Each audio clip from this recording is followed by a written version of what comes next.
സജ്ജനങ്ങളെ, ഹൈന്ദവ വിശ്വാസവുമായി ബന്ധപ്പെട്ട ചെറിയ ചെറിയ അറിവുകളുമായി എത്തുന്ന രുദ്രവീണ എന്ന ഈ ചെറിയ ചാനലിനെ നിങ്ങൾ പിന്തുടരുമല്ലോ.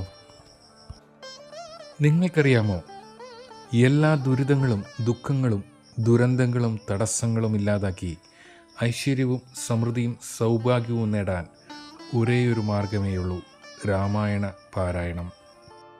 11 പേർ നിൽക്കുന്ന ശ്രീരാമചന്ദ്രൻ, സീതാദേവി, വസിഷ്ഠൻ, ഭരതൻ, ലക്ഷ്മണൻ, ശത്രുഘ്നൻ, ഹനുമാൻ, ഗണപതി, ബ്രഹ്മാവ്, പരമശിവൻ, നാരദൻ തുടങ്ങിയവർ നിൽക്കുന്ന ശ്രീരാമ പട്ടാഭിഷേകത്തിൻ്റെ ചിത്രത്തിനു മുന്നിൽ 7 തിരിയുള്ള നെയ്വിളക്ക് തെളിച്ച് നിവേദ്യങ്ങളും ഹാരങ്ങളും പുഷ്പങ്ങളും ഒരുക്കി രാമായണം വായിച്ചാൽ ലഭിക്കുന്ന അഭീഷ്ട സിദ്ധിയെക്കുറിച്ച് രാമായണത്തിൽ തന്നെ ശ്രീ പരമശിവൻ പാർവതി ദേവിയോട് പറയുന്നുണ്ട്.